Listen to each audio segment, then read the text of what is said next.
analog photography really experiences a renaissance currently. And in a world where everything can be faked with AI and we really don't know what is real anymore, I believe shooting with an analog camera with real film inside, it really gives you something authentic. And this might be one of the reasons why it's gaining so much popularity recently. So if you want to experience this nostalgia and the authentic way of photographing with a real analog camera, this video is for you. So let's get right into it.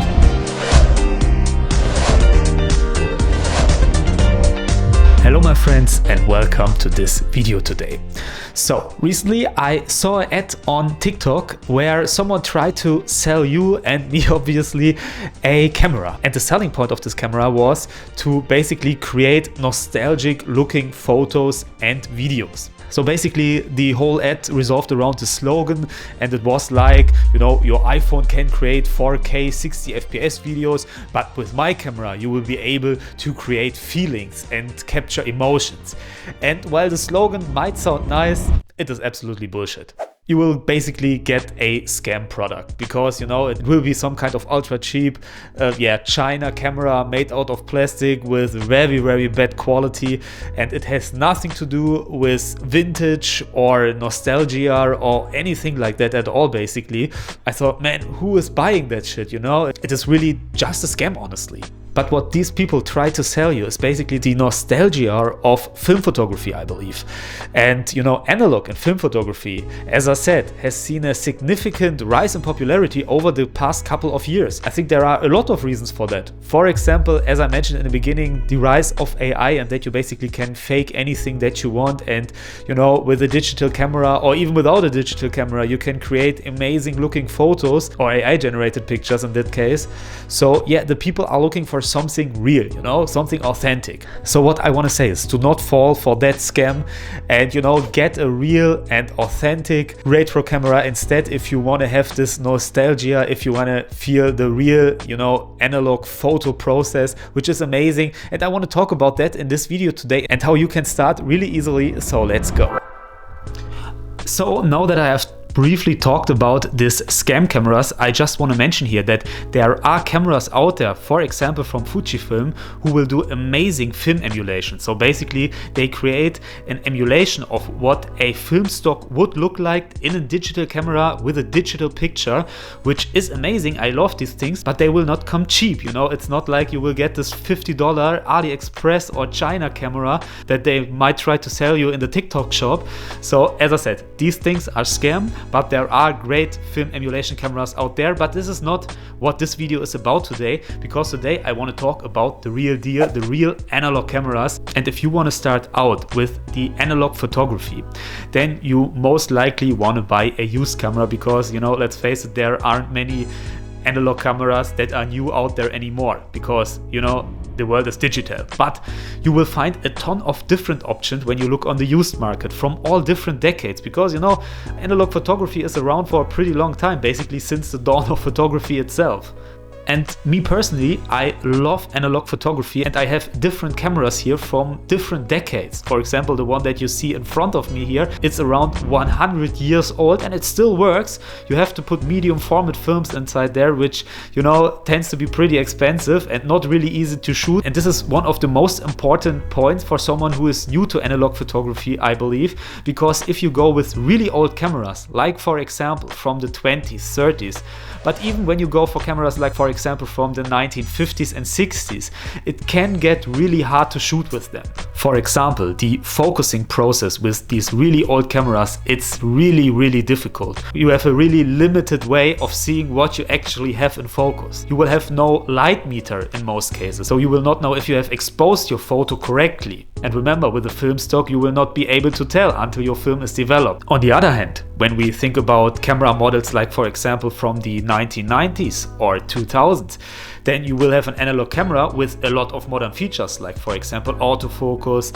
You have very good optics already, and you know, these cameras are great and they are really easy to operate, but I believe they will not give you this real nostalgic feeling what most people are searching for. So my sweet spot would be in the 1980s, the mid 1980s. These cameras will most likely have a built-in light meter, which is pretty basic, but still it will give you a good reference on how to expose your shot. Most of the time they are already SLR cameras, so this means that they have a mirror built in. So when you look through the viewfinder, you will exactly see what you photographed. So there are a couple of options there. When we talk about this 1980s cameras, I will show you a few of them. Personally, I own a Canon AE1 program from the beginning of the 1980s, and I want to talk about this camera now so that I can show you what is important and what you need to take care of. So let's talk about cameras now. And as I said, I have a Canon AE1 program. In fact, I have it right here. And as you can see, this is a SLR camera, which basically means it has a mirror inside. So when you look through the viewfinder right here, you will exactly see what you will take pictures of, and you also have great control over your focus, which is honestly pretty beginner friendly and really good to have. And this camera, it is no secret tip. A lot of people will tell you to get one of these, but there are other cameras out there as well that will do you a great job. For example, the Nikon FE and FE2, they are basically the Nikon version of this camera. You have also, for example, the Minolta X700, which is also a classic 80s SLR camera. Also a good choice, I believe. And all of these cameras, they also have interchangeable lens systems, which is great when you want to upgrade later.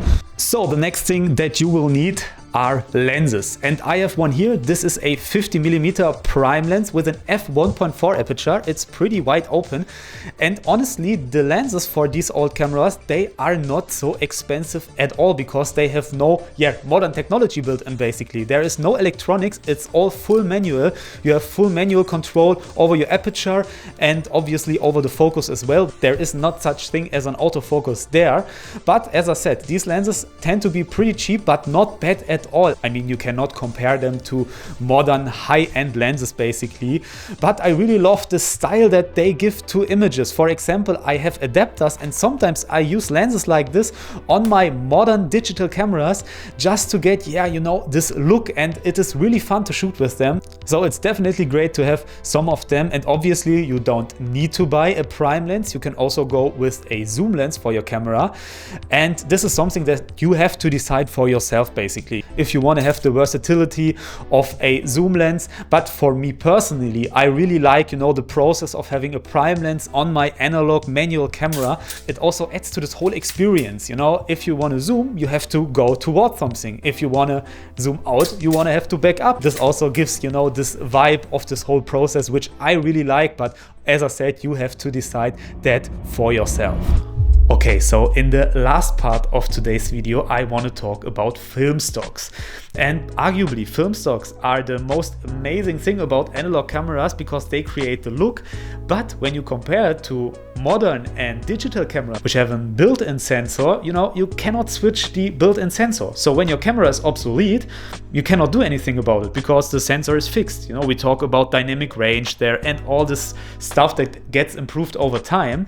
So basically, the film roll, it will decide how your pictures will look like. They all have a different feel to it, they all will have a different look to it, and most importantly, they will decide the light sensitivity of your camera. Because in modern cameras, we are so used to just switching ISO settings, but with a film stock, you are fixed on one light sensitivity setup, if you want to call it like that. And you should definitely consider that before buying your film stock. When you want to shoot outdoors where the sun is shining and it is really bright, you most likely want to use an ISO 100 film stock. However, when you want to shoot portraits indoor, for example, you might want to use an ISO 800 film stock. And remember, you cannot change these until your roll is full. So let's talk about film stocks now and what I like to use. So me personally, I really enjoy shooting, for example, with Kodak Gold 200, and it is basically no secret tip there. Kodak Gold is really famous and you can buy them nearly everywhere. The availability is great, and I love the warm tones basically that this film stock gives you. It looks really nostalgic and it's also really affordable. They are really cheap. Some film stocks tend to get really expensive, but when you're just starting out, you might want to choose something that is a little bit cheaper, and Kodak Gold would be a great option here. Another film stock that I really enjoy using is Kodak Portra 400, and this is more expensive than the Kodak Gold, but I just love the color and atmosphere of photos shot in Kodak Portra 400. I show you a few of them here. Really cannot explain this, you just have to see it. So yeah, this is obviously all personal preferences, but these are two film stocks that I really much enjoy using. But you don't have to shoot in color. You can also shoot in black and white, which is also amazing. I love monochrome photography, and you know, you can get monochrome film stocks fairly cheap. And honestly, this is also a great way of, you know, exploring a new field of photography. So these are basically the three most important things when we talk about analog photography. There are a few other tips and tricks that I would like to tell you now, because, you know, sometimes the light meter, even if the cameras are a little bit newer, like for example from the 1980s, they are not super accurate. So when you are outside in harsh sunlight, for example, they tend to be not that good. So what I would recommend doing is getting yourself an app on your phone, a light meter app. They are for free most of the times. And if you are not sure if your camera does a correct job, you can just scan the scene with your phone, you can put in the values, and it will give you the correct exposure settings. And this is amazing, and I would definitely recommend going with the free app. So one last thing I want to quickly mention here right now is the developing process of your film, because without developing you will not get any pictures. And you can do that at home. Especially for black and white film stock, it is really not that hard. You will need a few chemicals and you will need a few accessories to make it happen basically. And you can watch a ton of tutorials here on YouTube as well. But I haven't done it yet because it tends to be pretty cheap to just let a photography lab do the work.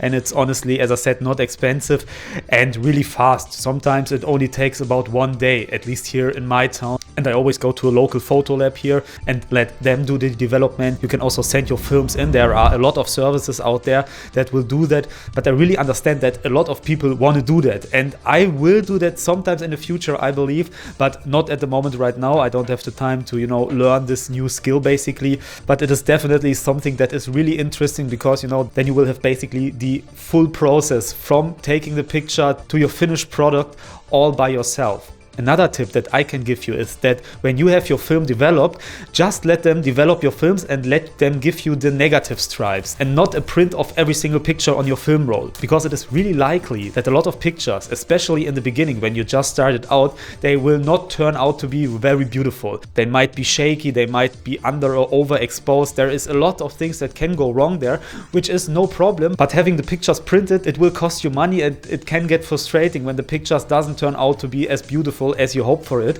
So what I would recommend is, as I said, just let them give you the negative stripes they developed and scan them in by yourself. You really do not need much for that.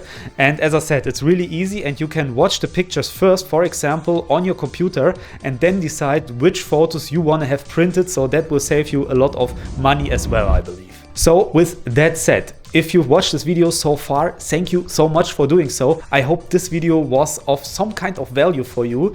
And I have a ton of other videos about photography related topics over on my YouTube channel, so feel free to check them out as well. Maybe you want to leave a like or a comment or maybe even a subscription to this channel, which would be amazing. So as I said, thank you so much for tuning in today. But for now, I wish you a great day. I wish you a great week, and I hope I see you in next week's video. So see you then, and goodbye.